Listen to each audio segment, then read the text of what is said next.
J'ai donné mon livre à plusieurs éditeurs américains. Il dit, bah, c'est très bien, mais c'est pas assez noir. Je dis, mais qu'est-ce que ça veut dire, c'est pas assez noir? Il dit, bien, mais vous comprenez, nous ne sommes pas votre angoisse d'être noir, etc., etc. En plus, donne-nous un peu de lynchage là-dedans. Et je dis, bah, Je peux pas. écoute, je peux, mais quoi?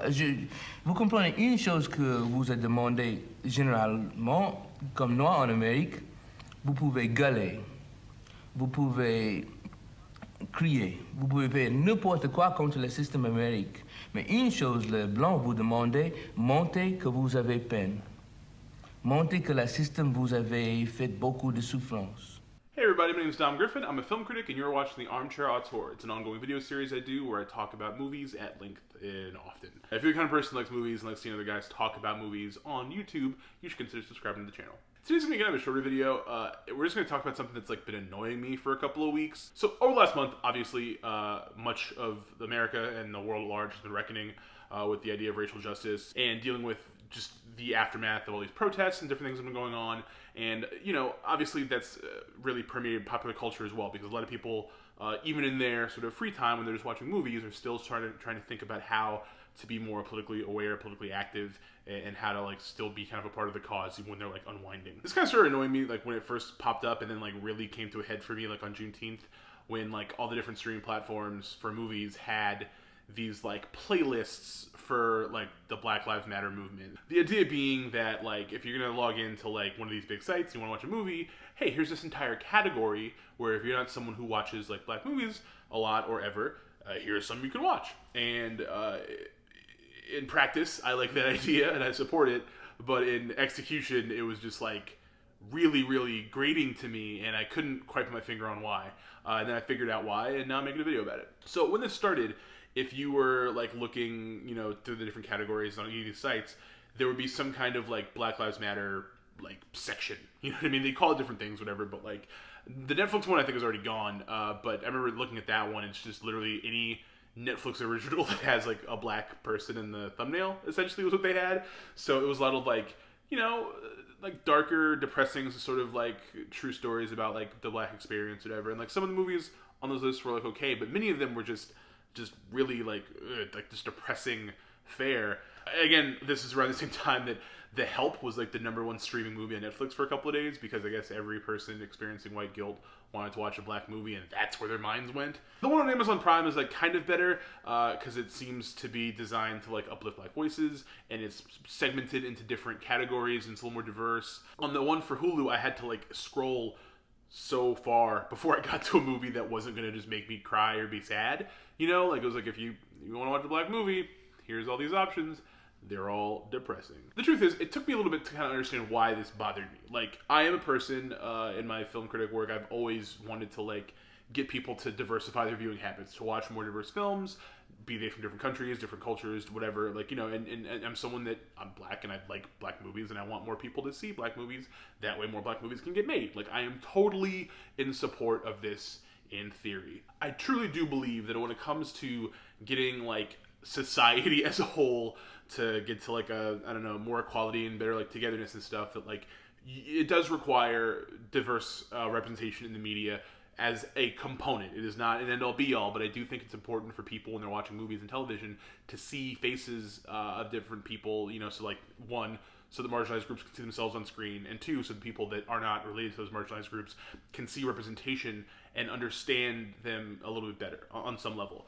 Roger Ebert called movies the great empathy machine, and I do think that if you consistently watch a variety of stories from groups and cultures and people who do not come from your personal walk of life, it can sometimes trigger you to be a little bit more open-minded to those people. And I know it's kind of a sort of a silly way to put it, but Netflix has a great documentary called Disclosure that sort of explores this vis-a-vis trans lives, and how in the media for years trans women are only ever presented in films in a way that's really demeaning and really narrow and stuff. And as a result, people in the public consciousness only see them that way as well. And that if you have more diverse representation from those people and those artists themselves, that could help people actually see them as people for a change, which would be very pleasant. So along those lines, the truth of the matter is that these playlists aren't for like black people, right? They're for non-black people. They're primarily for white people who feel guilty about not being as involved, and they want to find something they can watch that can like kind of tie into that. But let's say you're a white person and you want to watch like some black movies, and you're trusting these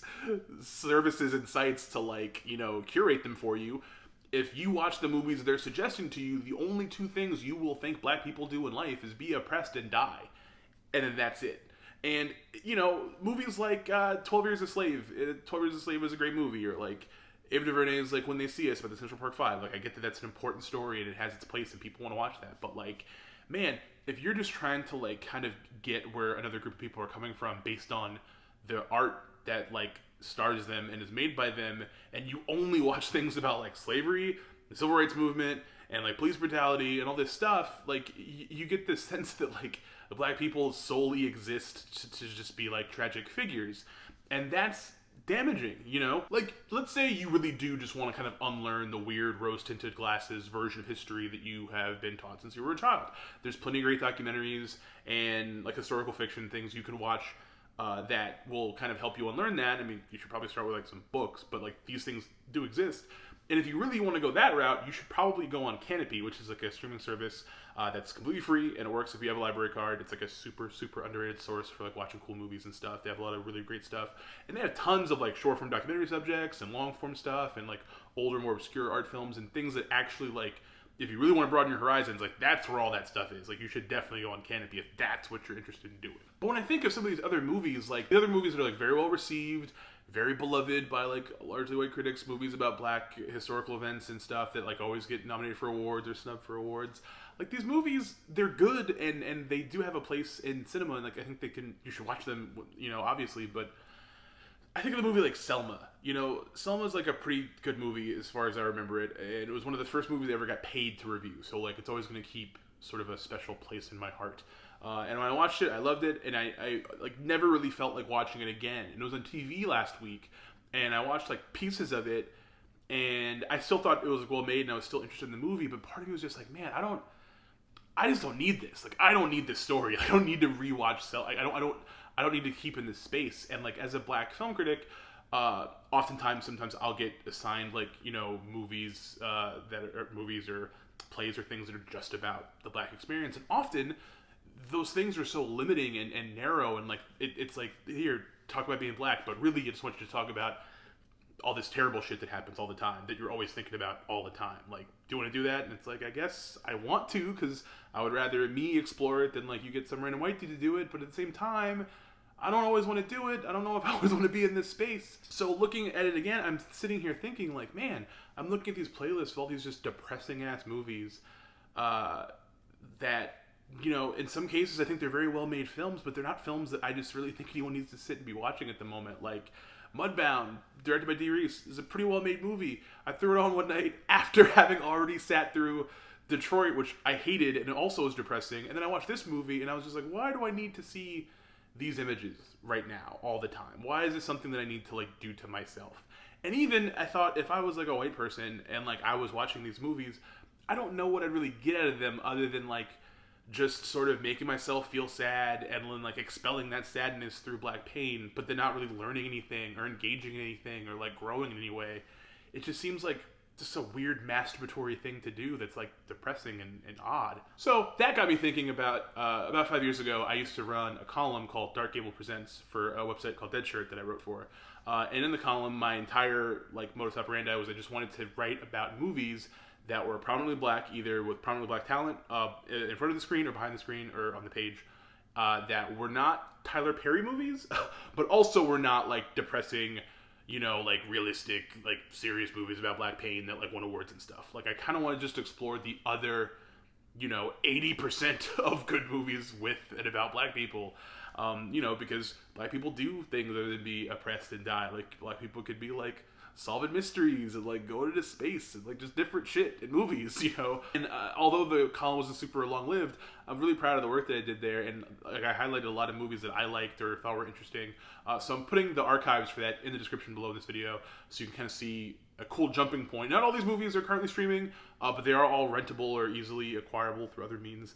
And I think that many of them are like just good movies that like are black movies, but they're not explicitly about like slavery and stuff. Like, you know what I mean? In some of these cases, these movies wrestle with issues that are pertinent to the black community and like things about black identity, but they're not solely about that. Like, the black people in these movies are allowed to live outside of those narrow confines. And I think these movies are important and fun for that reason. I mean, like, in the column I talked about Hollywood Shuffle, the Robert Townsend movie, which is like one of my favorite comedies of all time, which is like a really brilliant movie about this exact subject. It's about how difficult it is, like, in Hollywood to be not white. I also talked about New Jack City, directed by Mario Van Peebles, which is like one of the coolest cop movies ever. It's like not really propaganda.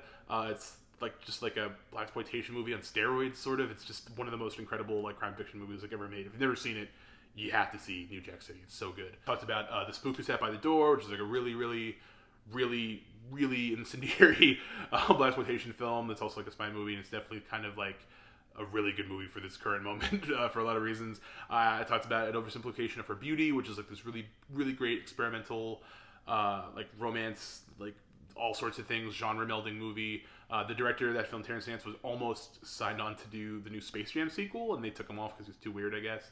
And he got replaced by Malcolm D. Lee. Just kind of a bummer. But yeah, like, there's so many movies on that list in these archives that I think would be something that you guys might be into. If you check out the column and you like it and you think you'd like to see me revive it here as a video series, I would definitely be interested in doing that if you guys are interested in watching. So let me know in the comments below if that's something you want to see. And, you know, like, just try to expand your horizons. Try to see some other types of movies. If you think you've watched like 3 or 4 movies in a row that involve either slavery, the civil rights movement, police brutality, or something of that nature, and you just want to watch like just a genre movie or something that involves black people, you should do that. Recently I watched Denzel Washington in Devil in a Blue Dress, directed by Carl Franklin. I hadn't watched that in years. It was a banger. Super fun movie. I can't believe we didn't get like 10 Easy Rollins movies out of it. Bill Duke's Deep Cover, starring Lawrence Fishburne and Jeff Goldblum, one of the best undercover cop movies like ever made. Like, you should definitely check that movie out. If you're looking for like a cool documentary to watch, you just kind of want to like understand a little bit more about like black representation in the media and what it's like for like a black artist working in these weird confines, you should watch How to Eat Watermelon in White Company, which is a documentary about Melvin Van Peebles, the New Jack City director Marvin Van Peebles' father, who directed the first ever blaxploitation movie, Sweet Sweetback's Badass Song, and lots of other stuff. And he's like a playwright and all these other things, and like it's just fun. That's streaming and like definitely available, and you should really see some of this other stuff. Stop watching the fucking Help. Thank you guys for watching today's video. If you liked it, give it a thumbs up. If you have anything you want to say or you want to encourage me to do Dark Able Presents as a video series, let me know in the comments below. If you have not subscribed, please consider subscribing. Hit the little button, the little bell icon lets you know when you get notifications when I put out new videos.